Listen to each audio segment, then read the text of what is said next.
I was struck by two things as I watched this movie, the beginning and the end, right? Which were where they most specifically addressed the word doubt. At the beginning, the priest was his homily was about doubt, and he asked the question, "What do you do when you're not sure?" And then this fiery, very sure Sister Aloysius at the end says, "Oh, but I have doubts." Yeah. All right. In the midst of doing something where she looked very undoubtful, very assured, she also has to face the fact that, was that the right thing? What is the right thing? And so I just wanted to start with a different type of first question, and just kind of start talking about, where is it, or what is it that throws doubt into your life? When is it that you've been there? Of whatever sort. It can be, damn, on my wedding day, that was a doubt, right? When you start questioning all kinds of, but where was it that you had doubts in your life? For whatever reason. Oh, when I faced big challenges like learning how to fly helicopters. Yeah. And yeah. particularly writing a doctoral dissertation. Oh boy, that was heavy. And new births, children, that's real mixed. Sure. And part of all those things are that those are big things. If you don't fly that helicopter right, you're dead. Yeah, right. And so to try to figure out how to not have doubts in those moments, I think it's pretty impossible not to have some doubts in those moments. Yeah. Yes. Right. So how about the rest of you? When has doubt poked its head out?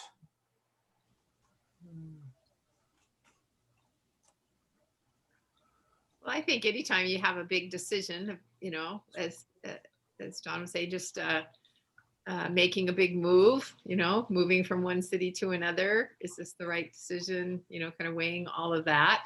And there's a point where you kind of just have to jump and recognize that every time you make a decision, there's losses.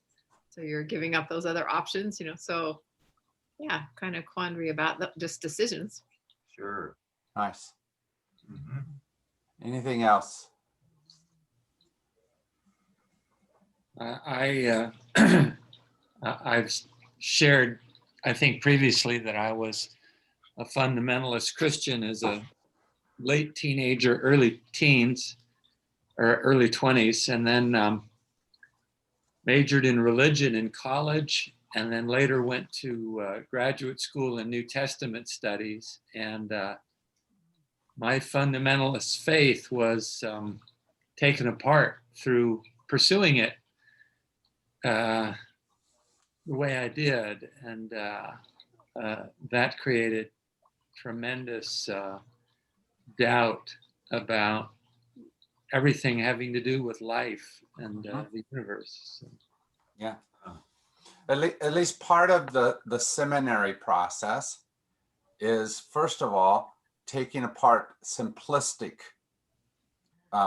form things that you rely on, and that's not a bad thing for any of us, because if we're relying on a simple formula to put things together, especially when it comes to something huge like God, we're probably falling short, and we're probably, as pastors, going to not be prepared to deal with some of the stuff you guys bring, right? If we haven't thought deeper than a simple formula, which is a really good thing to do. You should have your faith questioned, and I don't mean that in the negative. I mean that in the positive. That as you look through and say, why do you hold on to these things? Why is this important? Why is this more important than that? I think that makes it so that you have ultimately a stronger faith than what you would have without that. I think my frustration has been, we've learned that most seminaries, you do encounter that. And yet we've sat in so many churches where people who come through seminary are presenting the most simplistic teaching, as if that's the truth. And Yeah, that's set us up for a big fall. yeah. You know why that is, Sharon? You know why we, particularly my profession, makes that mistake? Because it's easy to teach to the lowest common denominator. Yeah. Right? I don't want to ruin that person's faith. And so I need to have it at this level so that I don't push them too far, and it leaves everyone else in the milk stage, if you know what I mean, the relatively simplistic stage, rather than expecting them and helping them to go deeper. Uh-huh. Yeah. And I think we're wrong when we do that. We need to ask deep questions. Yeah, for sure. The hard part is about deep questions. I don't know about you, but through this movie, my heart was going back and forth, sitting on the other side of all the priest sex scandal stuff. I kind of knew what has to happen with this, but at the same time, I could hear all of his stuff and hear truth in all that stuff as well. And Sister Aloysius was not the most sympathetic of characters. And so I didn't really want to believe her because she was a pain. Yeah. Right? And so you sit in that space having your heart knowing the truth kind of, but at the same time kind of hoping it wasn't. Yeah, yeah. So I can imagine that's part of why, like the bishop who ends up appointing him to another larger parish, why maybe that's why he made the decision he made. Mm-hmm. But that's a simplistic decision rather than the deeper, more struggling one that Sister Aloysius had to do. And she really broke down too. She just almost came apart during that close. It came as a surprise kind of, but because that was a real crash. Yeah, absolutely. Well, I thought that her saying I have such doubts was not just about what she had said about Father Flynn. It was not just about Father Flynn. I hope it was a lot deeper than that. I hope everyone realized that. Yeah. Yeah, that was I didn't even think it was about her decision, to pursue that. To me, it seemed much more about just watching this unfolding and what happened to him and what didn't happen to him, and the chauvinistic attitude of the church toward women, just doubts, like, where's God in this, Well, and that's the ultimate question about doubt, isn't it? And why we sometimes ask that here, where is God in the midst of a Father Flynn? Because there's no doubt that Father Flynn had a lot of charismatic and good qualities that he was using and that the parish was benefiting from. But at the same time,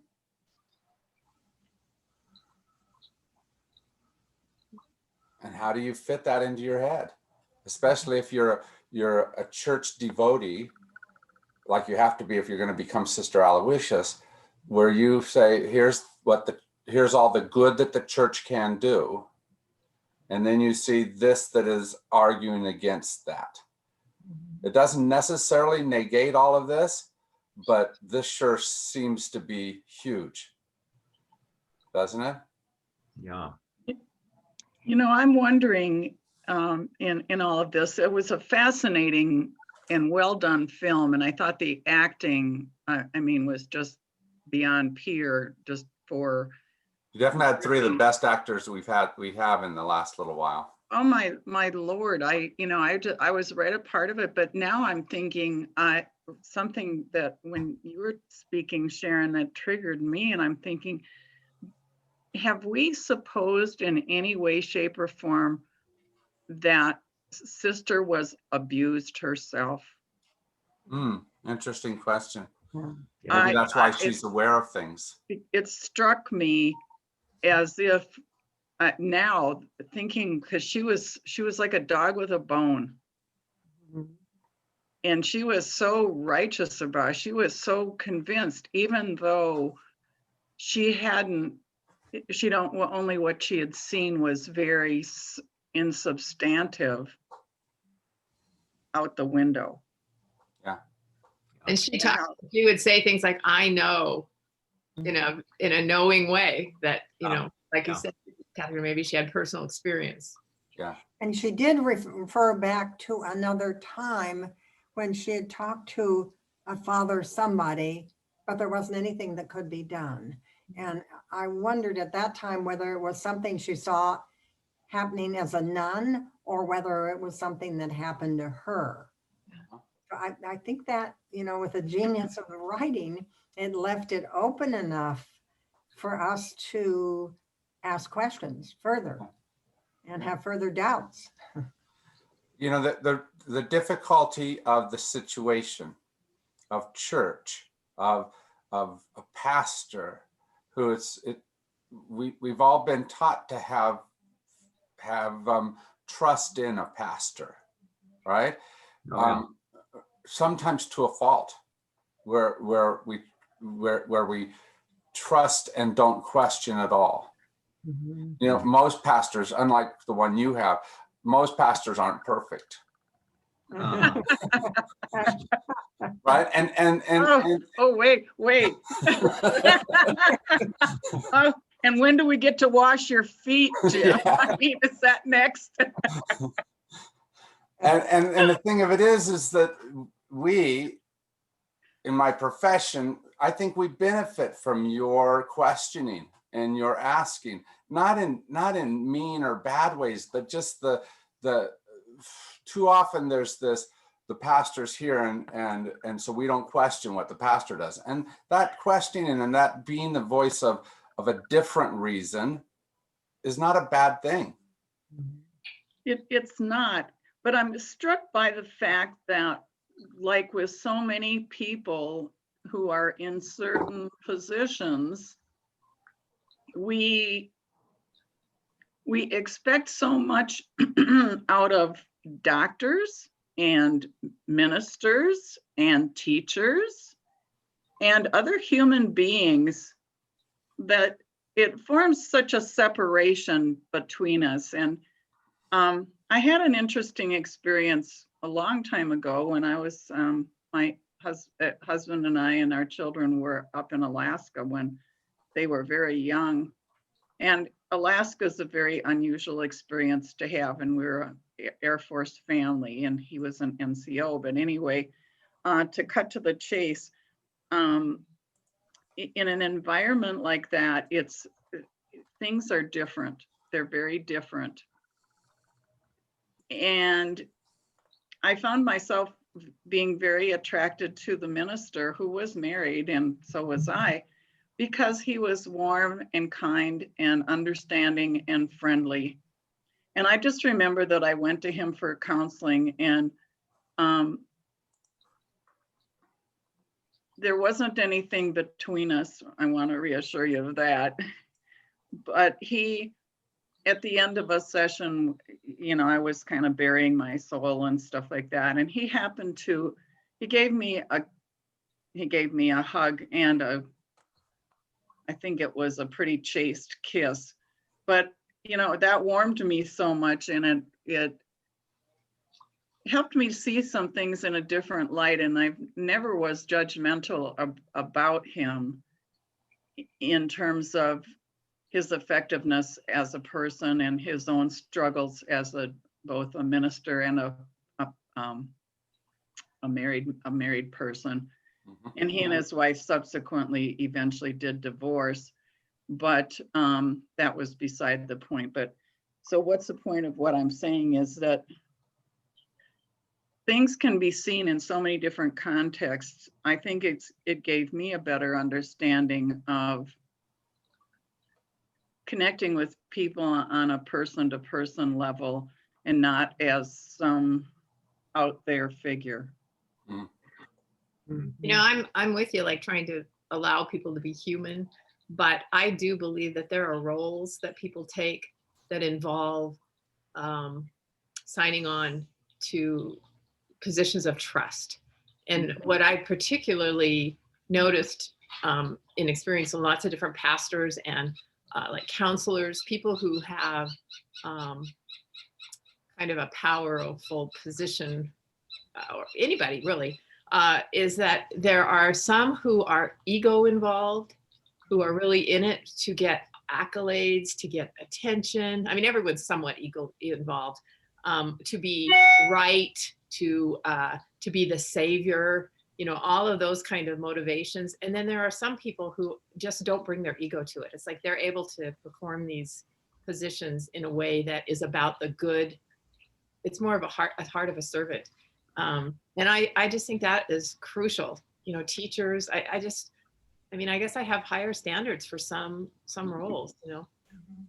Well, I think what I know, and I never was exactly, I was sort of a therapist, but I was more of a, well, always a social worker. And in that context, I did some counseling with people, and what I understood in my studies and stuff was about this concept of transference and how you have to be really cognizant and be aware of,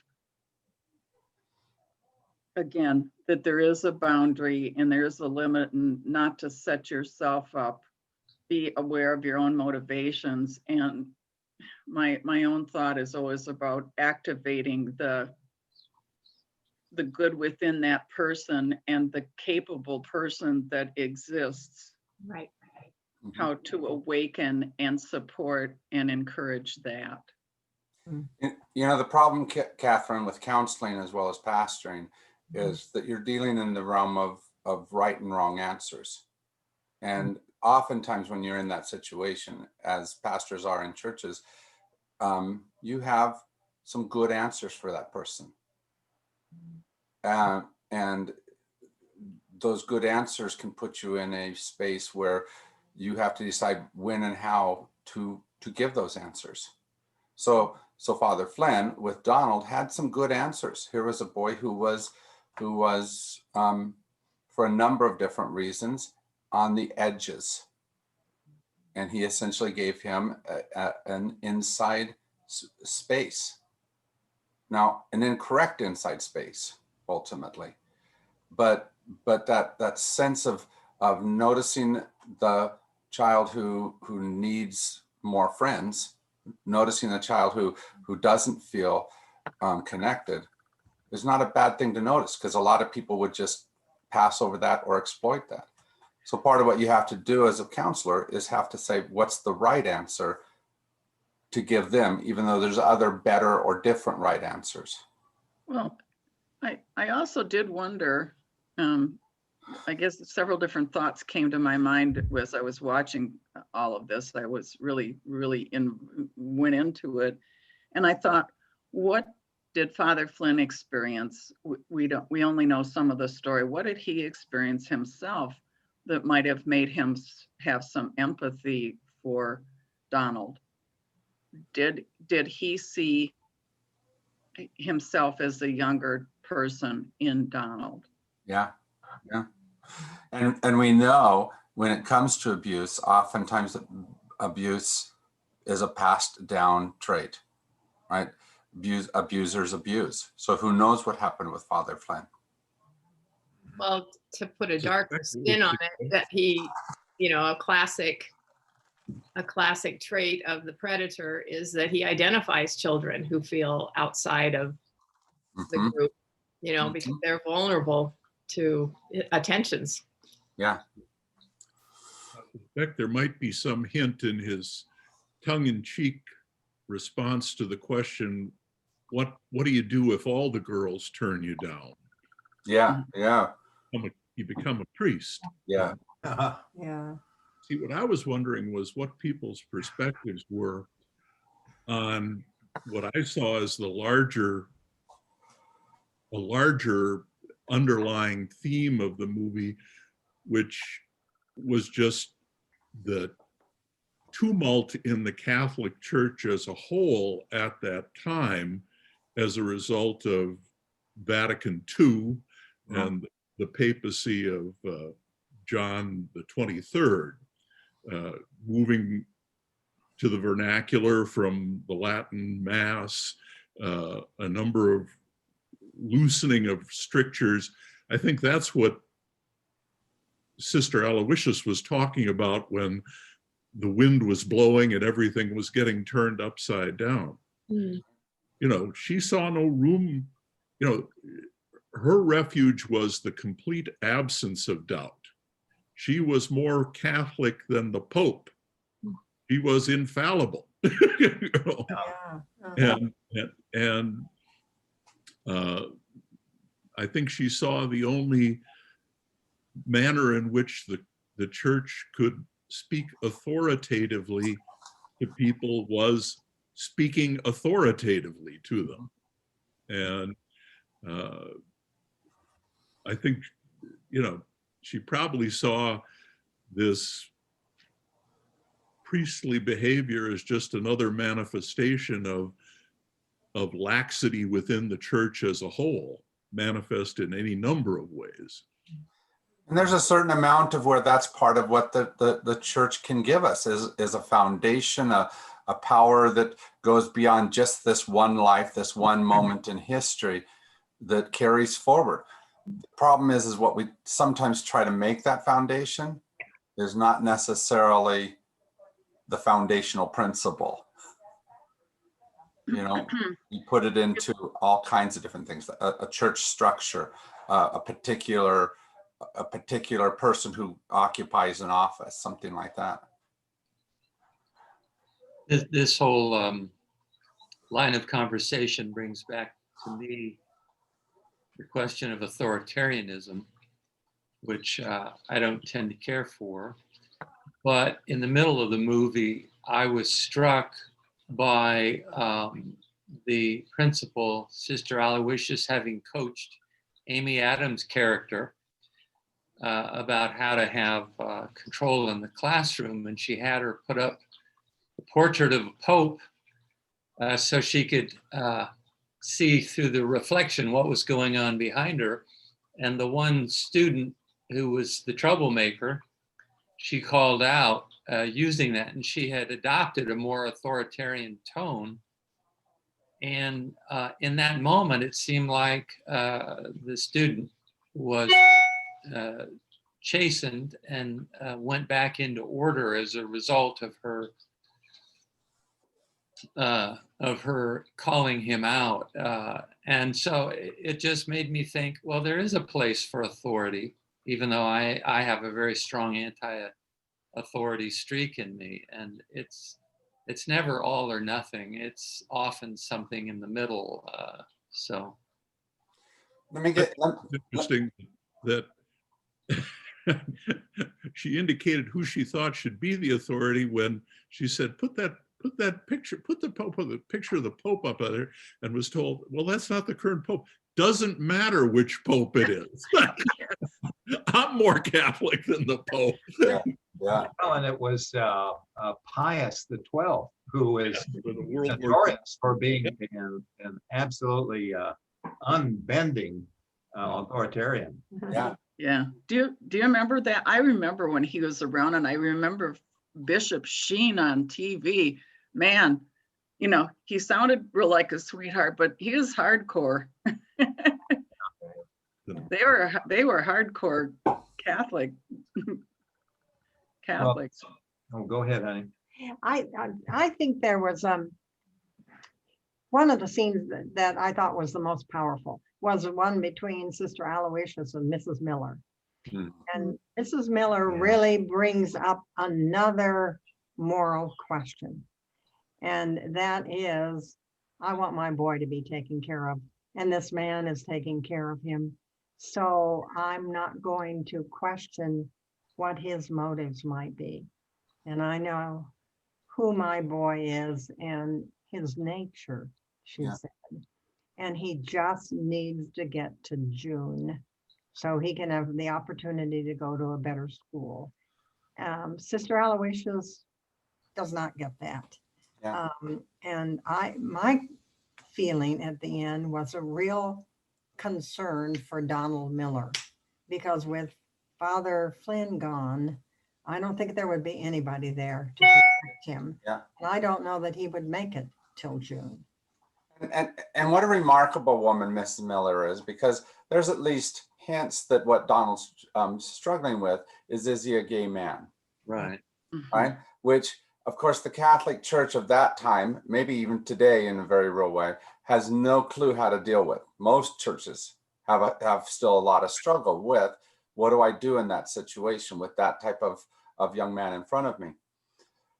And Mrs. Miller had at least a trust that here was somebody who had some sense of, even if it was an abusive space, it was at least some sense of, better than what she had. And that's a tough place. Yeah. What do you do? Not necessarily in a sexual manner, but what do you do with someone who thinks differently than you?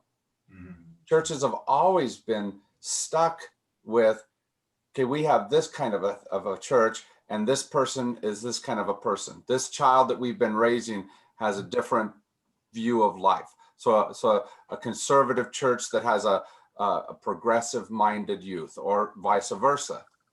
What do you do in those situations? How do you trust the church that you can't go to?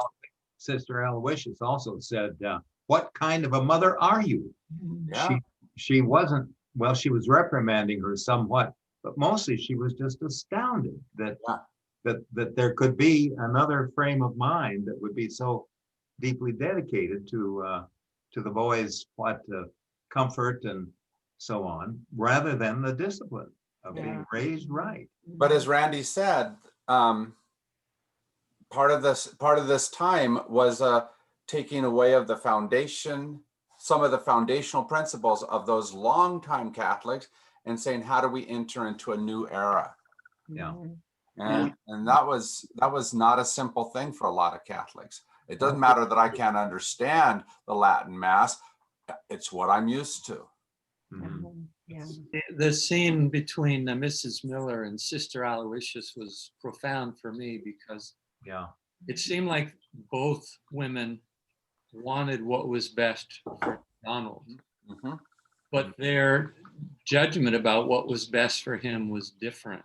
And Mrs. Miller said that her husband was beating her son because he was displaying possible homosexuality, and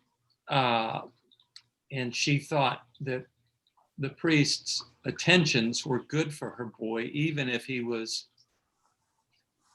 exploiting him sexually. And yet at the same time, she kept saying she needed him to graduate from that in June so that his future would be better. So there are these two different motives she seemed to display, but Sister Aloysius seemed to be taking the stance that sexually abusing that boy was harmful to him, no matter what other good things might come out of it. And she was absolute that was not the right thing. And man, what complexity. Yeah. But see, I think it's on either side of that conversation, you have a father on one side and a father on the other. The one is physically abusive, the other possibly sexually abusive. Both of the advocates for the boys are essentially talking right past the other one. Yeah. The only thing Sister Aloysius says when she learns that, Donald got the hell beat out of him is, well, he shouldn't do that. And that was that. That was the entire expression of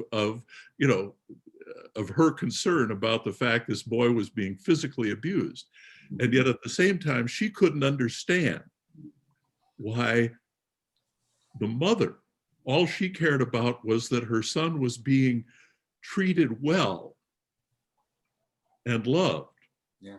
And that the abuse, as she saw it, was a function of some arbitrary legal line that we draw. Yeah. But I will say, Randy, is that at least part of the origin of why Sister Aloysius said, I have doubts at the end, was because of that conversation. that Yeah. said, maybe I have to look at Donald differently than what I would have. It didn't stop the fact that she did everything she could to bring down the father, but she had to look at the son differently than what she had because of that conversation. Mhm. Oh, yeah. Almost like the final scene where she's saying, expressing her doubts, was a salvation for Sister Aloysius, Uh-huh. because she had been so rigid throughout the entire movie, and she finally had cracks in that. Yes. And she confessed it to her acolyte, to Sister James. Sister James became the confessor. That was very profound, I thought. Yeah. This little almost novitiate, right? Yeah. Very, very brand new in all this, didn't have any of the experience of Sister Aloysius, and suddenly she became the one that she could trust. The one who was almost undoubtedly going to bring the church and the school in a whole different direction than what Aloysius would ever do. Yeah. That takes me back also to go back to the scene where the Pope's picture is put up and Sister James tries that, and then the discipline, supposed kind of a rough form of it, shouting at the boy. Then her change, her realization right there before our eyes and the boy's eyes and the classes, that she could not overrun her natural empathy. She was suddenly so struck with the boy and the boy's tears in his face. That was true for her. Here at the end, then, she's the confessor for Sister Aloysius. So I have great hopes for Sister James.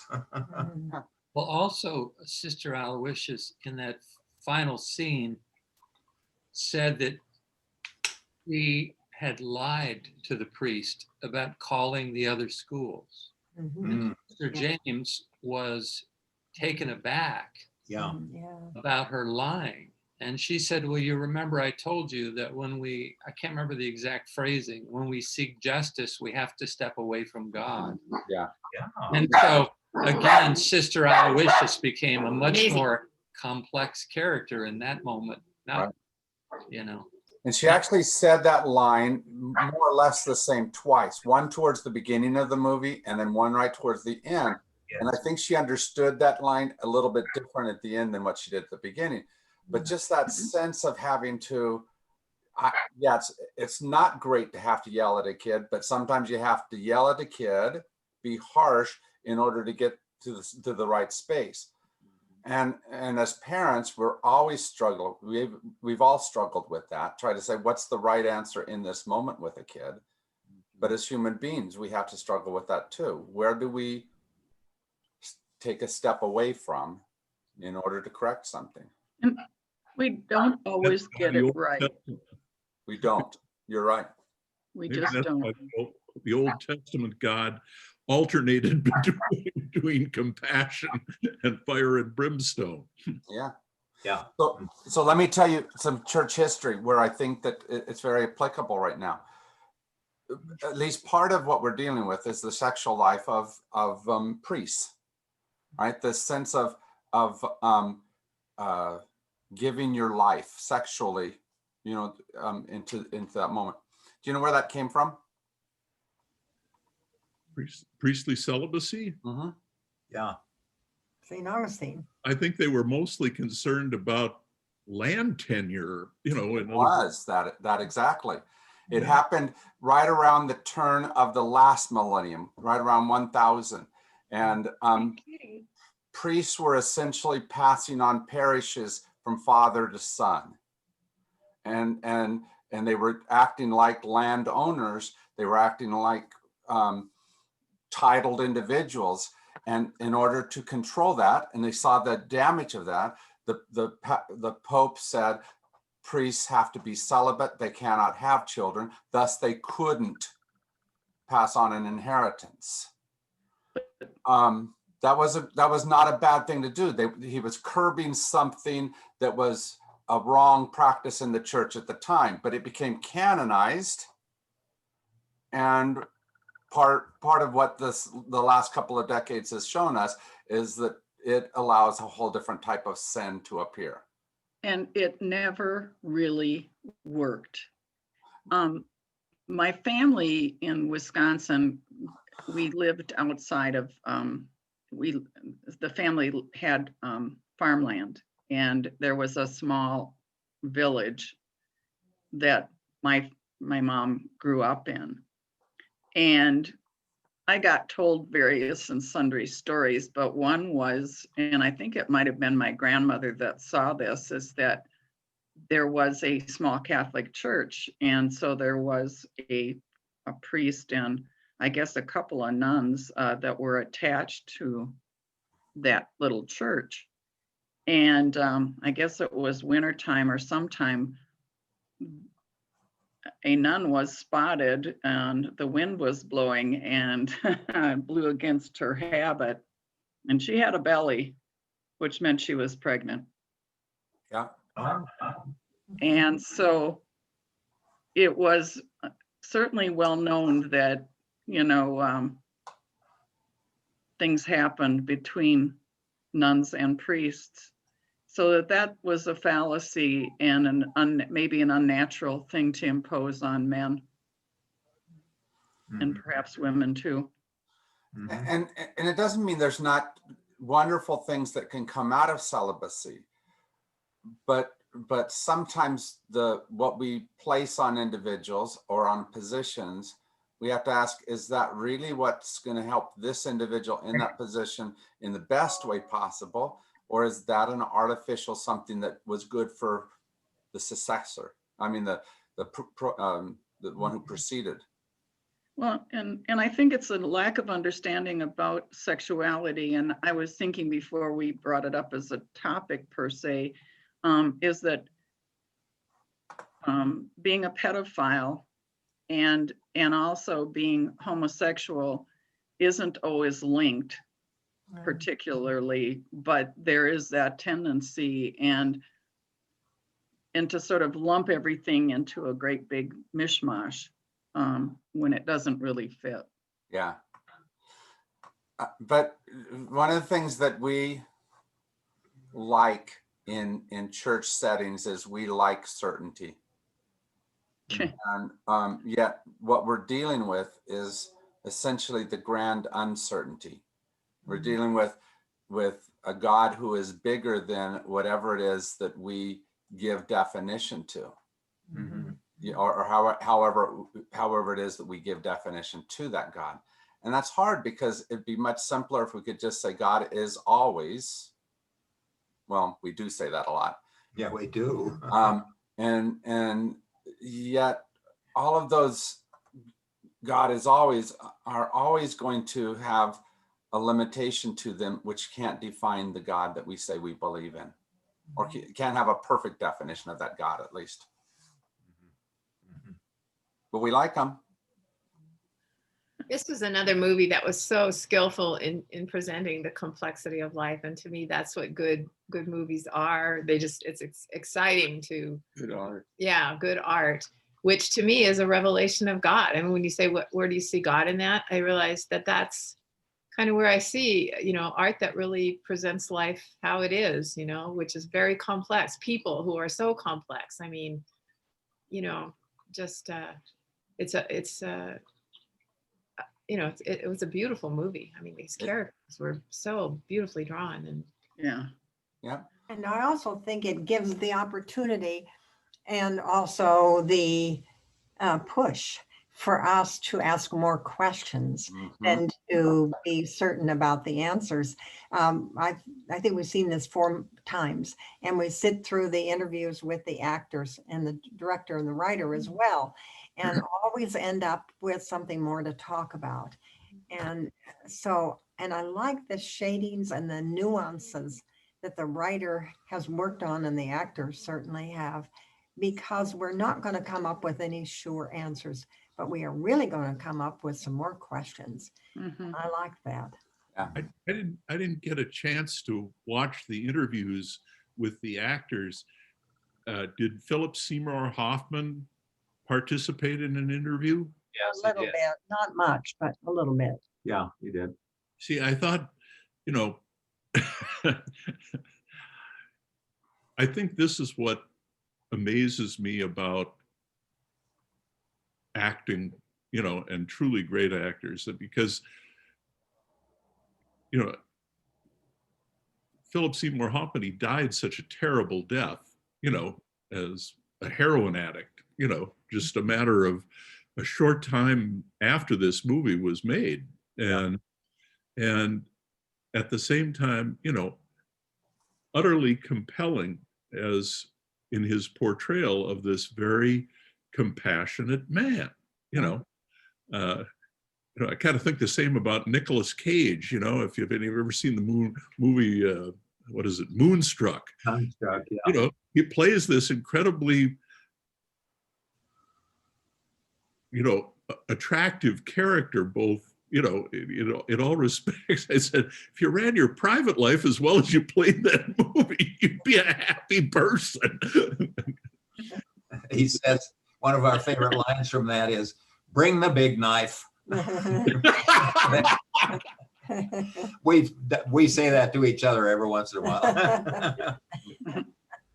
I think the difficulty with religious things, though, Randy, along those lines, is we want simplistic rather than complex humanity. I want to like the artist as well as the art. That's Yeah. right. So Yeah. so we say it's True. just, you know, if you do A, B, C, D, E, then you're right. You're in heaven. You don't have to worry about anything. And we do that type of simplistic definition so easily in church. All right. If you just do this, if you just act this way. And rarely is it that simple. And Oh, rarely are the only spiritual people the ones who sit in the pews on Sunday. yeah. No matter how much we would love that to be true, right? Well, Well, it seemed to me that the question, one of the questions in this whole film thing is, what really is the greater good? Mm. And I think that the main proponents, Mrs. Miller, sister, both of the sisters, and the minister and Philip Seymour Hoffman, were really asking, what is the greater good? mhm. Yeah. And it invites us to ask ourselves that too. Yeah. Yes, ma'am. Yep. Eh, Indeed. But it's hard when Father Flynn asked that type of question, essentially saying, isn't it okay if I abuse this one boy because of all the good that I'm going to do? Yeah. Both for him and, you know, even in the midst of that abuse, I'm still going to do so much for him. Yeah. And I can get the answer in the abuse situation, but I can't say necessarily what all could Father Flynn do wrong that wouldn't invalidate who he is and what good he's doing. Mhm. Yeah. Yeah. Right. And it's much simpler just to write off why someone is bad.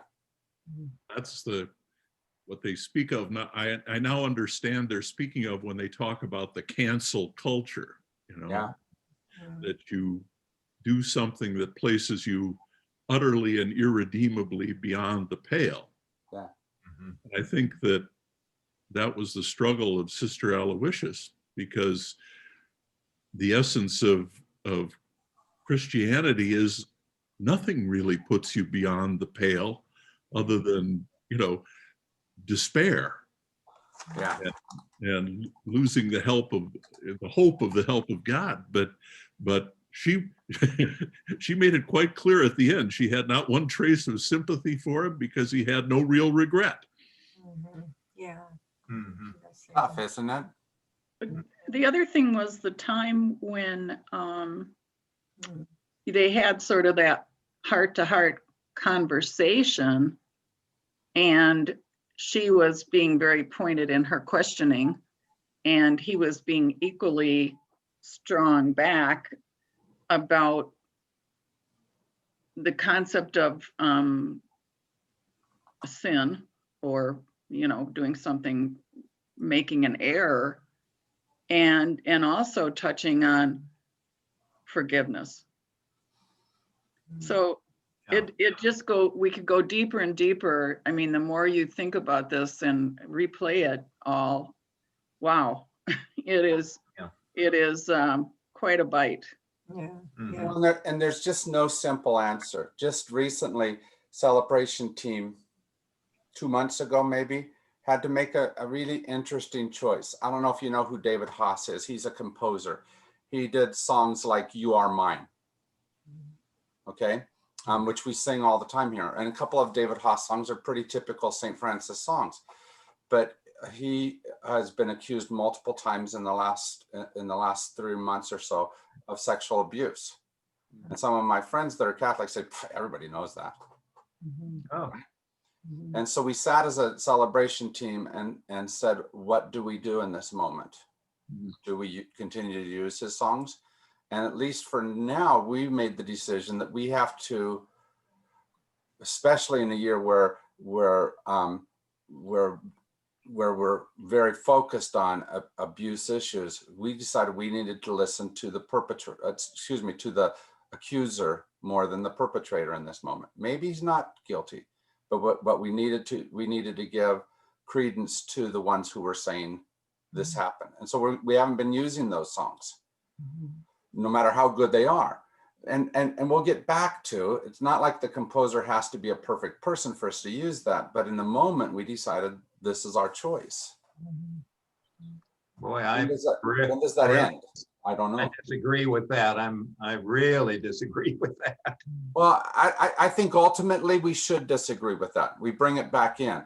But I think in the moment, in the aliveness of the accusations, that we should be with those who are accusing rather than the one being accused. I think we have to listen to all sides. I don't know if anybody else has been following CBS. Nora O'Donnell has been doing a 1.5-year study on the military and women and sexual abuse, and how the women are not getting cared for and they're committing suicide. It is a disgrace. It is disgusting. I am so upset by this that I can't hardly speak. Right. And I'm glad that CBS has put this in the forefront.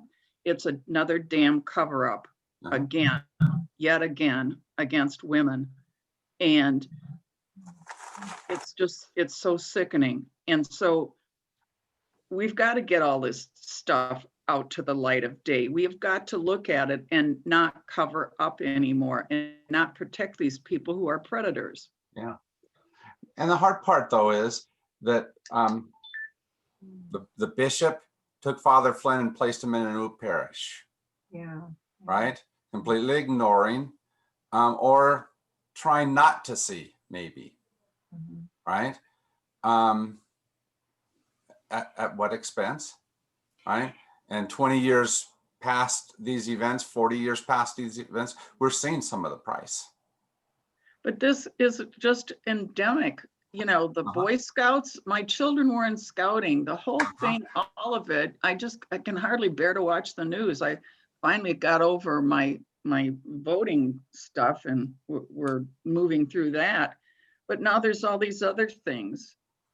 And again, people in positions of trust, and the suffering, so it's not just women, but, young men and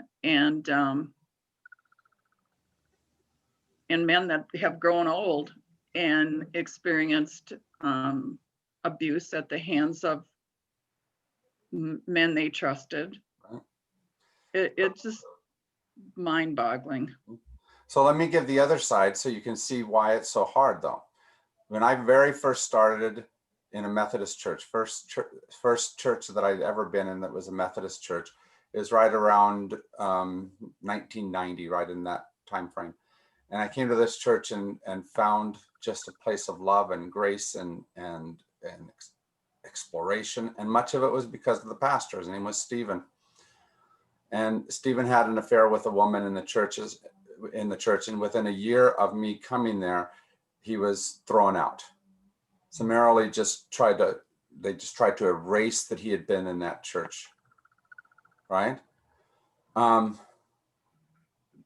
even though that's wrong, the judgment, and some of those people were really good friends of mine who did that judgment, didn't do it in a very Christian type of way, if I can say it that way. How do we do the necessary discipline without losing our own souls? Or, as Sister Aloysia said, when you do this, you have to step away from God. Yeah. And do we step too far away too easily? And do we never find our way back? Yeah. She did say, and then return to the service of God. Yeah. So in effect, she was acting in God's stead, which is enormously sinful. Yeah. That's a mortal sin right there. Yeah. She participated in it. Yeah. I think the most positive development that has occurred, which doesn't mean it's been fully implemented, but it's been declared to be the position of the church, is that credible accusations of conduct such as this are immediately referred to the secular authorities. You know, that was the funny thing about the confrontation between Father Flynn and Sister Aloysius at the end. Sister Aloysius always standing for the discipline of the church, and Father Flynn asking, you know, that be laxened. But when he came under scrutiny, he insisted on sheltering himself within the practices of the church. Issues like this sort of conduct, you know, need to be dealt with by the secular arm. And fortunately, they, like I say, that's the declared policy. And I think it's being more adhered to, not just observed in the breach. You know, the difficulty of that, Randy, is that means that the church has to trust those damn lawyers. Yeah. Yeah. We've always had a tough lot. I mean, it's like the parable of the Good Samaritan, you know, they always make the lawyer the stiff that goes, and who is my neighbor? Yeah. But that's the type of thing. Do we want to besmirch the church in some way or another and trust someone who feels less than spiritual than the church is? Yeah. And the reality is sometimes we have to trust that it's okay for the church to not be perfect. It strikes me that that very scene, Randy, you just alluded to, has been on my mind for a few minutes here. And when she says to pursue justice or whatever, you have to step away from God, it strikes me that maybe she's identifying the church with God, and where in reality, what she's stepping toward is God, which is justice. And, you know, the hard part is Flynn rightfully challenges her in some ways. Her suspicion comes from when she looked out the window, saw him talking to the one young man, and saw something in that. And he says, is that all? That's not enough to base suspicion on. That's not, and she lies basically to get him to admit, right? I wrote to your other parish. Yeah. Talk to someone there. And essentially that gets him to admit. How many of those things, you know, so she. But in retrospect, it seemed, and I say this because I had doubts all through the movie as to whether he was guilty. And in the end, it seemed pretty apparent he was. And there were key facts that were not mentioned in their dialogue, like the T-shirt that he put into the boy's locker was a key piece of evidence that Sister Aloysius knew about. So I think she had an intuition based on a lot of things that were not brought into the conversation. So it made her look like she was shallow in her judgment, but I have a sense that she wasn't. but she couldn't articulate, or for some reason didn't articulate all the reasons that she reached her. I'm not certain she ever knew about the t-shirt. No, it was the other nun. Yeah, the other nun knew about it. and James told- told her. But She then could I thought Sister James told make Sister an illegal search. Yeah, Mr. James told her. But any kind of situation like this where we have doubt about each other, where we have to step into roles. Randy, how many cut and dried, easily, no foggy in it cases did you deal with? Absolutely. No, I'm not, certainly anything that went to trial, absolutely not. Yeah. You know, and even when I thought that the evidence was not simply compelling, not even beyond a reasonable doubt, but absolutely overwhelming, you would get unpleasant surprises. And that is the nature of, and I mean, inexplicable unpleasant surprises. You know, it's one thing when your witness just recants on the stand or something like that. It's quite another when the jury acquits and you are literally left scratching your head wondering what was going on in their head. And I found that was when I had to fall back on the essential goodness of human beings. You know, Americans are so tough, so hard talking about how to deal with crime in the abstract. You know, he's a jaywalker, you know, hang him, you know. But in point of fact, there was never, ever a case I tried where there wasn't somebody in that jury box who was looking in the back of the room saying, you know, and you could literally almost hear them saying, if this, is that his mother back there? You know, you know, and geez, he, you know, they find, you know, the standard story is the jury acquits the defendant, and as the jury files out, having been released from service, past the defendant's table, one of the jurors says, "Don't do it again." You know. So, and it's the price we pay for a system that presumes people to be innocent, that requires proof beyond a reasonable doubt, that doesn't compel people, you know, like Sister Aloysius did, you're going to tell me that you did this, you know. So it's life is always fuzzier than what we wish, isn't it? And it leaves space, lots of space for doubt. Did Aloysius do the right thing with Father Flynn? Did she push too far? Is she doing the right thing with Donald Miller? All of those kinds of, how should I act and what's the correct spiritual thing to do here? Those are fuzzy spaces, and we all have to face those same type of things, don't we? And make the best choices we can. But as an actor, I have to say, it's the fuzzy spaces where you find the humanity. Right. yes. No matter, I've played villains before, really enjoyed it, as a matter of fact. Yeah. Is next week Beale Street? Okay. So that's what I'm going to come to right now. For some reason, I misscheduled.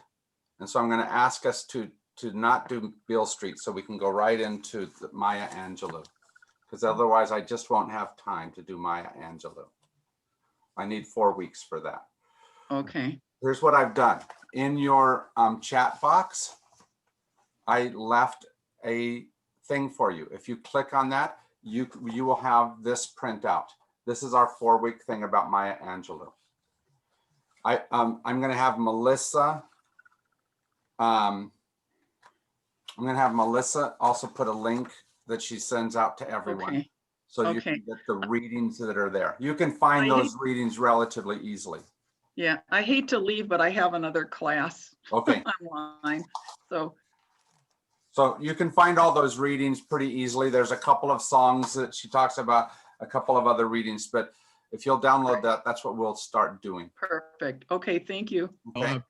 I'm not sure I'll be joining you for Maya Angelou, but I want to thank every one of you for in sharing these films, and I've just enjoyed the conversations a great deal. Been a wonderful experience. Yeah. Yes. Thank Yeah, you. thank It's been a marvelous conversation with all of you. Thank you for being open and honest and insightful. All wonderful things. A wonderful day. All right, my friends. Are you downloading that? Do I need to stay on for a little bit so you can finish downloading it, or it's Did you about think Melissa's going to send it out also? Melissa will send a link as well. Okay. Great. So if you want it. Oh, gosh. Oh, I'm gonna save it to this. Yeah. Well, Thank you all for letting us join, even though we're not in Tucson and we wish we were. Good to have you here, Nancy. And if you want to come by and pick one of these up instead of downloading it, you can also do that. Nice little compact booklet. So it's still downloading. Okay. Thank you. Thank you very much, everybody. All right. Thank you. Take care, my Thank you. Have friends. a nice Thanksgiving. You too. Thank you. Thanks to all of you. Let's see. Click, see if desktop is available. Yeah, desktop.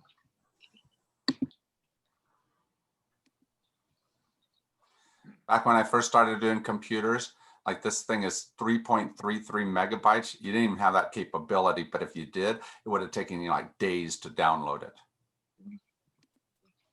Okay, we're set. We got We're it. good. Yeah. It's Thank amazing to me how fast you can do that. So take care, you guys. Thank you. Bye-bye. Thanks, Jim. Bye-bye.